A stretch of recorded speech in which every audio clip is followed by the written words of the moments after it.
아벨의 제사는 믿음으로 드린 제사였고 가인보다 더 나은 제사였다라고 성경은 말씀합니다.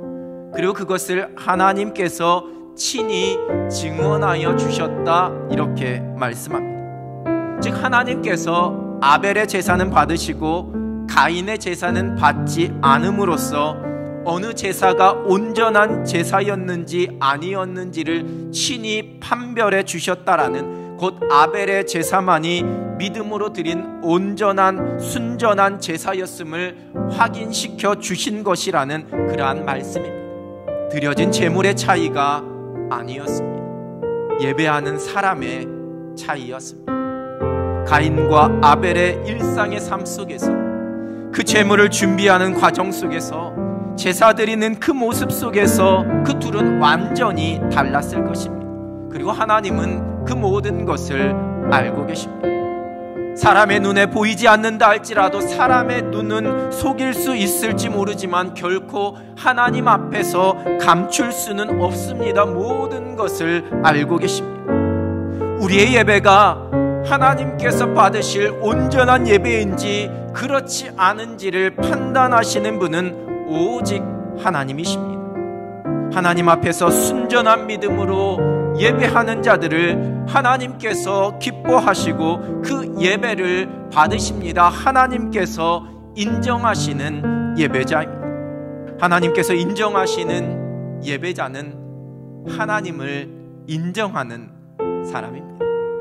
가인이 하나님을 인정하는 예배자였다면 자신의 제사가 연락되지 않은 그 순간에 가슴을 치면서 자신의 연약함을 깨닫고 하나님 앞에서 하나님의 긍휼과 하나님의 은혜를 구하며 엎드렸어야 합니다.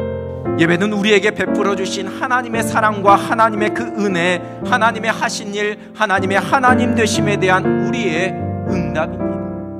예수 그리스도를 통해 허락하신 그 구속의 은혜에 대한 감격과 감사함과 기쁨과 만족함으로 응답하는 것, 여러분, 그것이 곧 예배입니다. 그러하기에 하나님의 사랑과 하나님의 은혜를 깨달은 사람, 하나님을 인정하는 사람만이 참된 예배자가 될 수 있습니다. 삶의 자리에서 우리가 예배를 준비하는 모든 과정 속에서, 예배를 드리던 이 시간 속에서 하나님의 하나님 되심을 인정합니다. 모든 것을 창조하시고 다스리시는 하나님, 모든 것의 주인이 되시고 왕 되신 하나님을 인정하면서 높여드립니다. 하나님의 살아계심과 전능하심 앞에, 그 하나님의 놀라우신 섭리 앞에 겸손함으로 무릎 꿇고 응답하는 것, 그것이 예배입니다. 하나님의 이름을 높여드리고 하나님의 말씀 앞에서 겸손히 자신을 낮추며 순종합니다.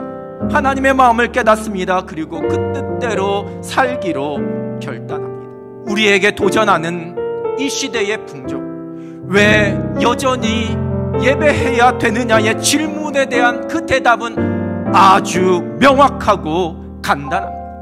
하나님이 우리의 하나님이 되시기 때문입니다. 우리에게 베풀어 주신 하나님의 사랑과 그 은혜가 놀랍기 때문입니다.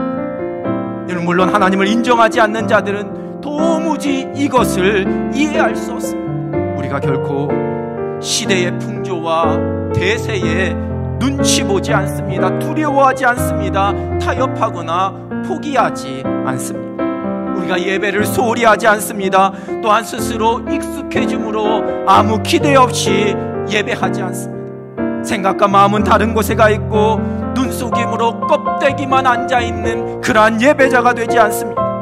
오직 하나님께 전심으로 예배하는 자, 하나님께서 인정하시는 예배자만이 이 죄악이 가득한 세상 속에서 믿음으로 승리할 수 있습니다. 그것이 곧 시대를 거스르는 믿음입니다. 예배의 자리에서 성공하는 사람만이 믿음의 경주 속에서 끝까지 승리하며 성공할 수 있습니다. 하나님의 하나님 되심을 고백하며 예배하는, 그래서 하나님께서 인정하시는 예배자, 시대를 거스르는 믿음을 가진 자로 행복하게 승리할 수 있는 여러분 되시길 주님의 이름으로 축원합니다.